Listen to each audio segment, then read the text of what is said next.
So we're going to go over the 5 keys to a personal statement. You don't have to write this list down. We're going to go over each of these individually, but these are the things that we're going to dive into really pretty in depth. The first one's fill in the blanks. The next one's be creative with the everyday, be focused, the so what, and then proofread.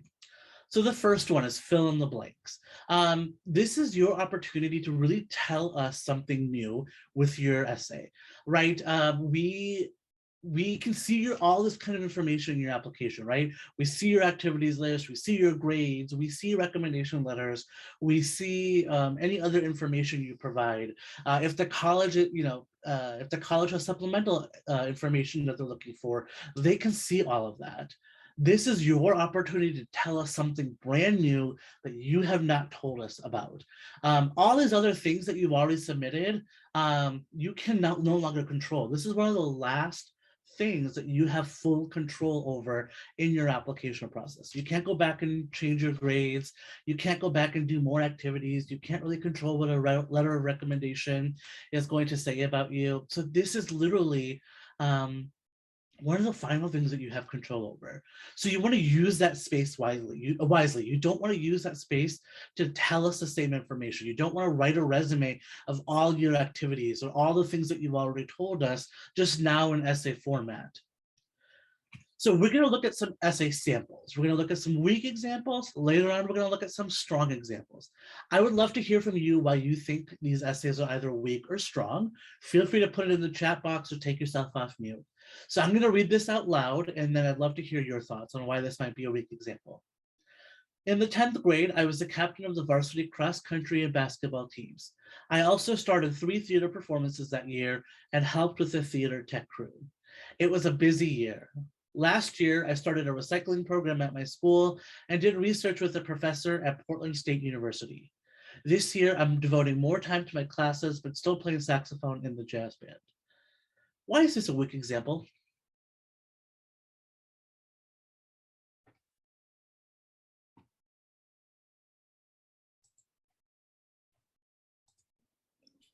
Because this is basically a resume. It's saying what it has on the resume.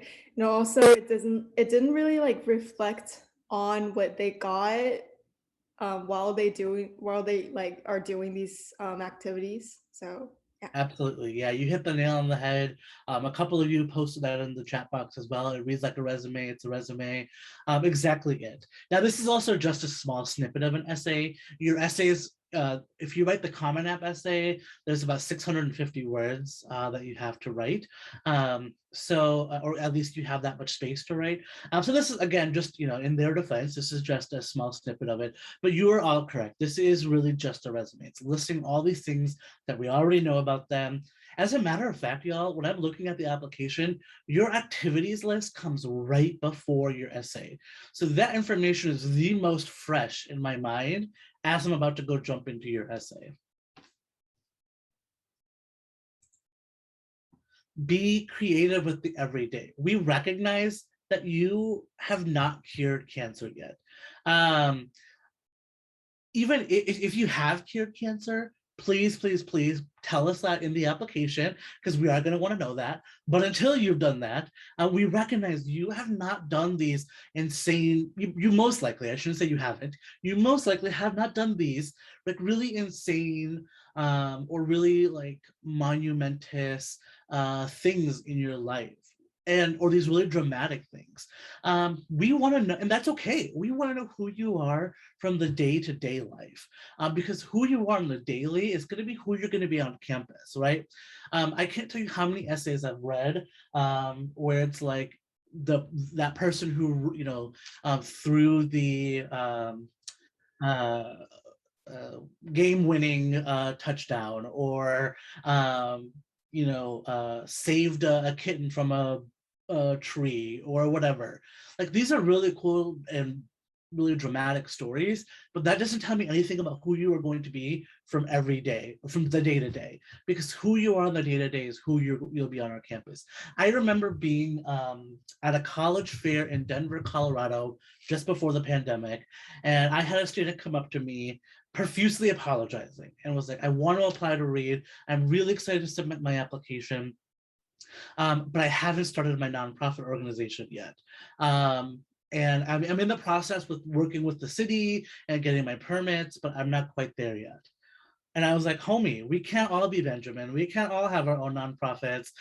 That's okay. The fact that you showed up and that you're somewhat coherent is all that I care about right now.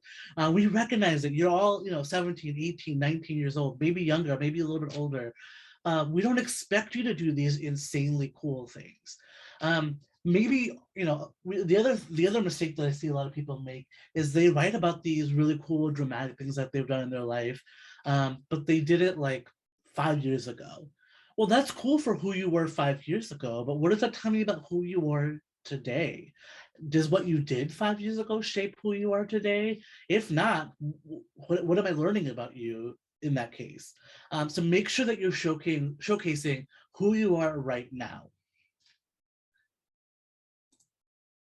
Here's another weak example. The summer after my junior year, I went to Panama with my church youth group to volunteer. We worked every day building homes, playing with the children of the village, and developing an irrigation system. I thought I was going there to help people, but really I was the one who was helped the most. Why is this a weak example?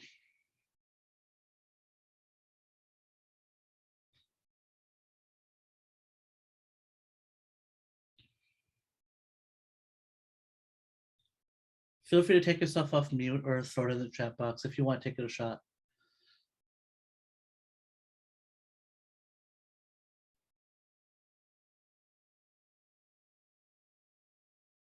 Oh my gosh, not all at once, everyone. This is so overwhelming.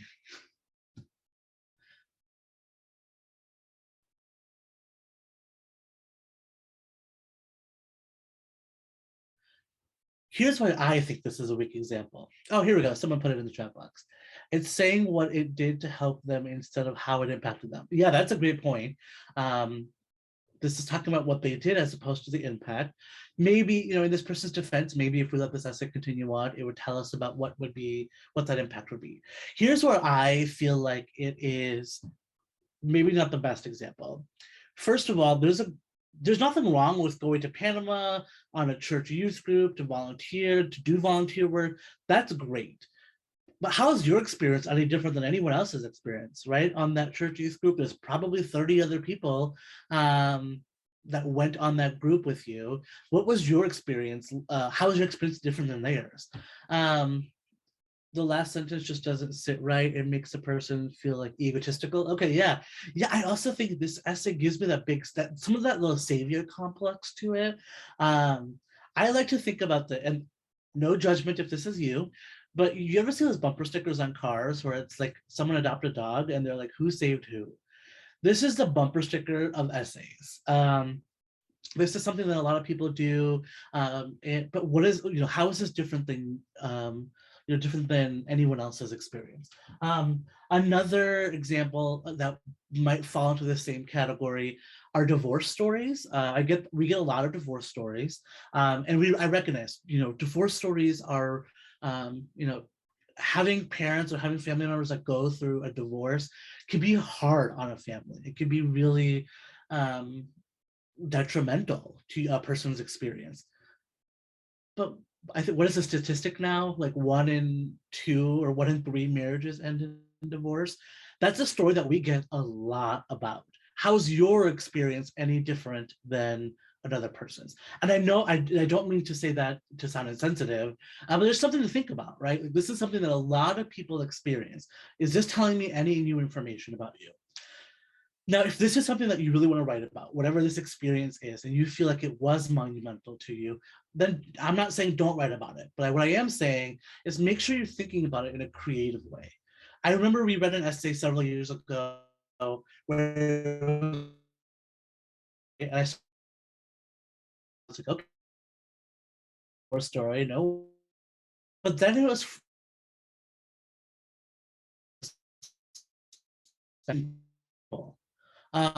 the kitchen table. So it took on this persona of the kitchen table. And so it used to be this like, used to bring the family together. They would share share stories and share laughs, and that started to dwindle, and then it started to share more arguments and more fights and more stressful parts of their everyday lives. And beautifully written, really well written, and a whole different perspective than we had ever seen before. Be focused. It's all about depth, not breadth. I like to think about this as a keyhole analogy when I'm looking at essays. Imagine I'm walking into your bedroom and I'm standing at the doorway and I'm scanning your room. All the stuff that's in your room tells me a lot about you. There might be different colors of paint on the wall. There might be posters on the wall. No judgment. I know half of you probably have that Justin Bieber poster. No shame. That's okay if that's you, but that tells me something about you, right? Maybe you've got books everywhere, or trophies, or video games, or it's messy, or it's clean. It looks like tons of that tells me you, and in right, it's almost overwhelming. Now imagine I close that door and I look through the one specific thing in your room, and that is supposed to paint a picture about who you are as a whole person. That is what we're asking you to do. It's all about being concise and narrowing that scope to share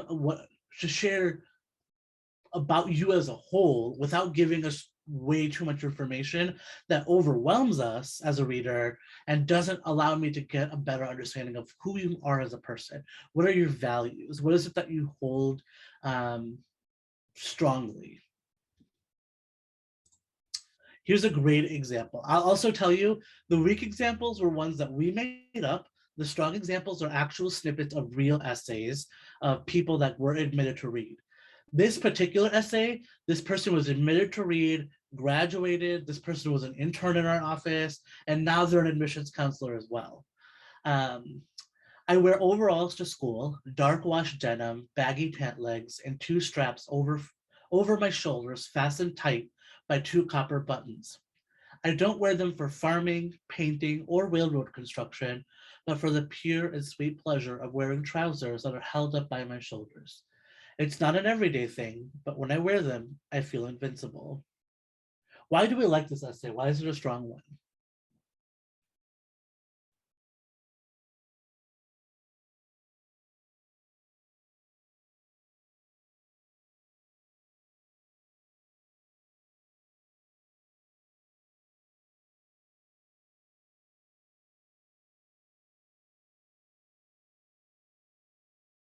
It holds a bigger message than just wearing overalls. Yeah, awesome. They're writing about something that no one would give two looks at. Awesome. Yeah, so taking something very simplistic and painting a really great picture about this item, right? Here's what I think is, they're talking about this like everyday item that we probably, many of us own, but talking about they start to introduce some of these values, right? This feeling of invincibility. It's not for railroad construction, farming, or painting, all these things that you would probably think someone would wear overalls to or overalls for, but it makes them feel invincible. I'm sure if this essay continued on, we'd get to learn a little bit more about how that happens and why that happens and what does that mean for them. So it's taking this very simple, this very everyday thing, but really painting a picture for us. The so what? If you take nothing else away from this presentation, this is the one thing that I want you to really pay attention to, the one thing I really want you to take away. Obviously, I'd like for you to take everything away, but if nothing else, let it be this. The so what is the heart of the essay. This tells us why this topic is important. In other words, this tells us why we should care. And I want you to ask yourself as you read your application or you read your essay, at the end of every paragraph and at the end of the whole essay as a whole, ask yourself, so what? Why should the reader care? And again, I don't mean to sound harsh or brash about it, but what I want you to really think and ask yourself is, what is it that I'm communicating? What is it that I'm telling this reader that's important to me? Because if you can't answer that question easily, I'm not going to be able to get that answer. And this is an essay that you wrote. This moves beyond that description alone. Right? Like if you look back at that overalls essay, they go beyond that description of what these pants are and talk about them as this like monumentous thing in their life. So you always want to think about, what is my so what? What is the purpose of this essay? Sometimes we call that the thesis of your essay. You know, what is the overarching theme? What values am I trying to communicate? What is it that I want to tell the reader that they should know about me? Here's another great example. I do truly adore lobster fishing. My love for it extends past the obvious, past the fact that I make money, past the fact that I get to work outside in the beautiful summer weather. It extends far beyond the free lobsters, even past the blossoming friendships that I have with my colorful coworkers. I owe it a vast debt of gratitude. Lobster fishing opened my eyes to hard work and determination, and in doing so, allowed me to flourish substantially in high school. Why is this a strong example? What do we think about this?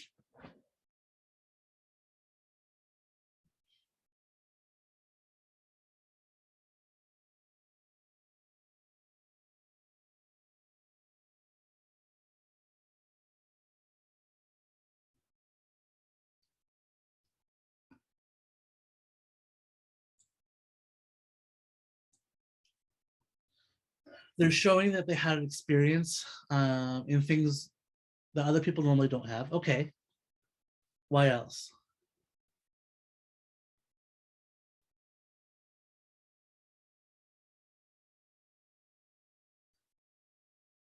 While you're thinking, here's why because I want to make sure we leave enough time to get to your questions. Um, they're writing about a topic that's pretty unconventional, and they show how it personally impacted them as a person. Yeah, great. Here's what I think is, I think they take this thing that they do, and they talk about all these things that it allows them to do, right?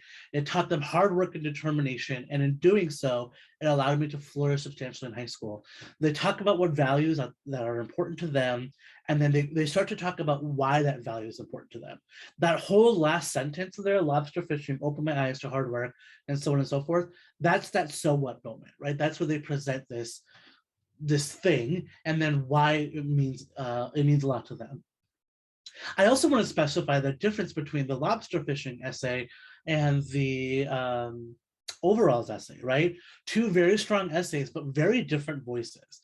The overalls essay was very poetically written. You could definitely see a lot more. They try to make this picturesque story, whereas this lobster fishing essay is much more straightforward, right? And that is okay. You don't have to be this super poetic writer. You don't have to be this incredibly academic writer to write a strong essay. Write in whatever voice is comfortable for you.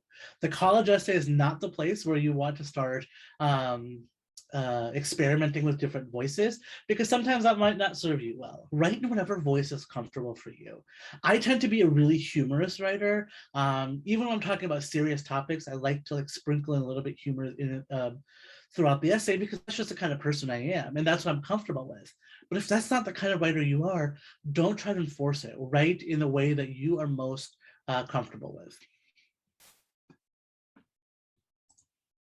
Proofread, proofread, proofread. This is our last point. Some of the things you'll probably think to yourself, well, this is obvious stuff, but we still see this all the time. So things that you want to make sure you think about. Spelling always counts. The thesaurus is not your friend. I cannot tell you how many times I've read essays where people think that they want to make their essay sound more academic. So they just randomly will use thesaurus.com and replace a bunch of words to make it sound more academic, but it just does not flow with the rest of the essay. Make sure you read that essay out loud. When you read your essay in your mind, when you read anything in your mind, you tend to gloss over any of those key mistakes, because your brain is trying to read in a fast enough way that it starts to look over mistakes, especially when they're your own writing.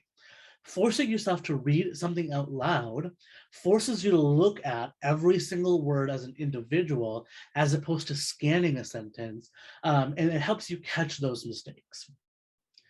Make sure you organize yourself. To this day, as an adult, I graduated college years ago, and I still to this day use this. I always use an outline. Oftentimes I have to write a mass email to a whole bunch of students at once. And I will still open up a Google Doc or a Microsoft Word doc and write an outline and then fill in the email with the body and the so what moment and the actionable items and all of that. And make sure I do it in a document that's going to help catch my spelling mistakes, catch my grammar mistakes. If you have not downloaded Grammarly, I highly recommend it. It's a free extension on Google Chrome. There's a free version and a paid version. Don't bother with the paid version unless you really want to, because then it gets really nitty gritty in some of the grammar stuff. But even the paid version, even the paid version is good enough. It'll help you catch those mistakes and those errors, both spelling and grammar wise. So here's our last example. I'm not going to ask you to point out all the mistakes. This one's kind of exaggerated and obvious. Reed is my dream school, a small university located in the Pacific Northwest. We're actually a college, not a university. There is a difference. And it is a big pet peeve of a lot of admissions counselors when you call us the wrong thing. So make sure you call us the right thing. Northwest should be capitalized. Reed has everything I could ever want in a college. The psych program's emphasis on neuro is perfect for me. Make sure you spell out those words and don't use abbreviations. So the psychology program's emphasis on neuroscience is perfect for me. I'm engrossed in my AP Psyche course. I've never heard of a Psyche class. I also love hiking and skiing. I know it contributed a lot to the classroom. So it looks like we have some contraction issues there. I'm used to speaking up because my current high school uses a Harkness method. Reed is a place where I could metamorphose into a true intellectual. So apparently we're all butterflies now, metamorphosing into true intellectuals. So I'd like to say that we don't ever see essays like this, but every year there's a small handful of essays like this. So don't let this be you. A couple of mistakes here and there, like well, it's fine. We're not going to throw out your whole application for that. We recognize we're all people. We all make mistakes. I can look past a couple of, a spelling error or two or a grammar error or two. It's not the end of the world.